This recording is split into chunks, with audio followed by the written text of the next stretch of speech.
Alright, here we are again looking at a couple of items that have come from a recent state auction.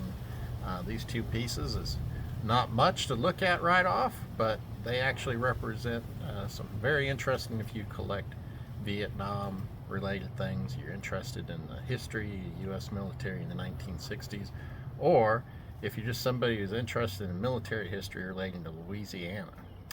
So these two pieces, a little bit of a backstory. There was a online estate auction in Texas, and they had a couple of different military uniforms or dress uniforms for a Anthony Lavite or Lavite Jr. He had been in World War II and served with the 82nd Airborne, and he reached all the way up to a rank of colonel, retiring in the early 70s.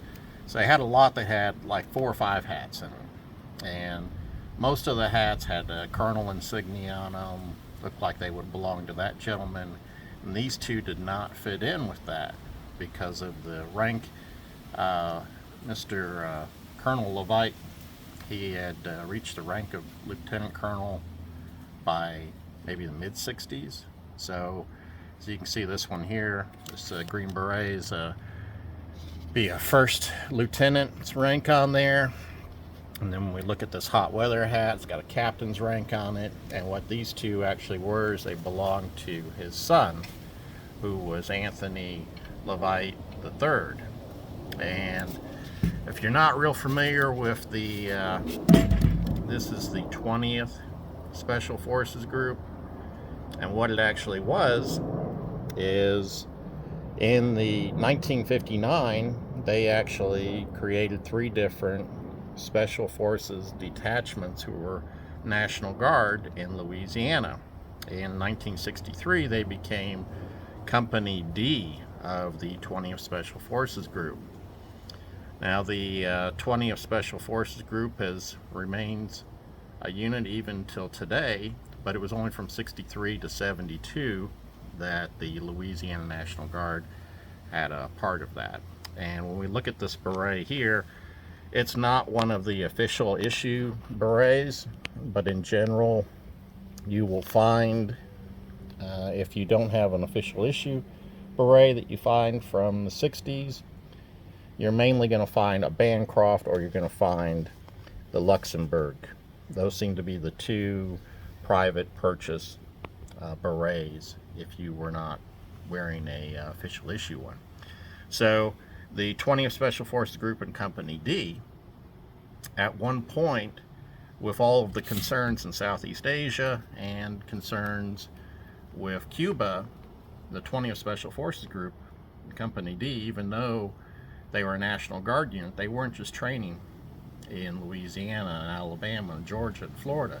They started training in Puerto Rico and in Panama, because at one point they were put on alert that there was a potential for them to be deployed to Southeast Asia, which obviously that never happened.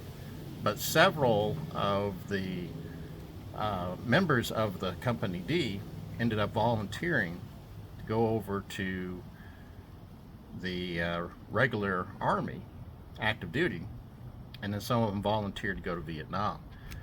So this Anthony Lavite III was actually one of the members of Company D who volunteered to go to active duty in the Army and volunteered to go over to Vietnam.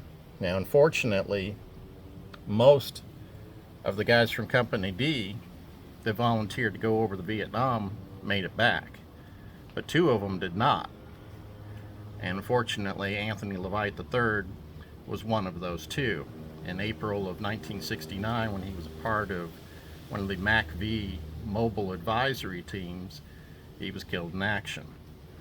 The only other one, he ended up being killed in action 2 weeks later. So 2 members of Company D, the only 2 that were killed in action, ended up both dying in Vietnam within a couple of weeks of each other. So when he died, his rank was captain. And this hat here, it's not a US made hot weather hat, which the US made ones are pretty common. But when we look at the embroidery on the captain's rank and the wings, and then we flip the hat over, it's a hat that was actually made over in Southeast Asia. So this was probably a hat that he was wearing.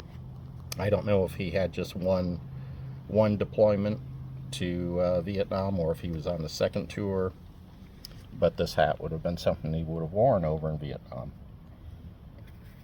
Now obviously the beret, since he wouldn't have been wearing this in Vietnam, but it was a beret that he would have worn shortly before he probably transferred over to active duty and volunteered to go to Vietnam. So certainly, as I said, a very interesting piece of Louisiana history for military.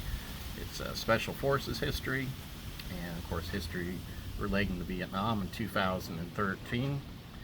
With the 3 different detachments in Louisiana that formed Company D, there was a detachment in Baton Rouge, a detachment in New Orleans, and a 3rd detachment in Bros Bridge.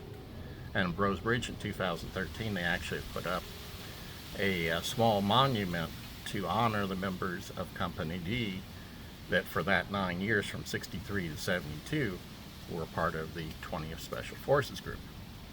So I hope you've enjoyed seeing these couple of items, and if you have, I hope that you will be sure to subscribe so you'll know when future videos get uploaded. And that about wraps it up. I appreciate you watching. Thanks.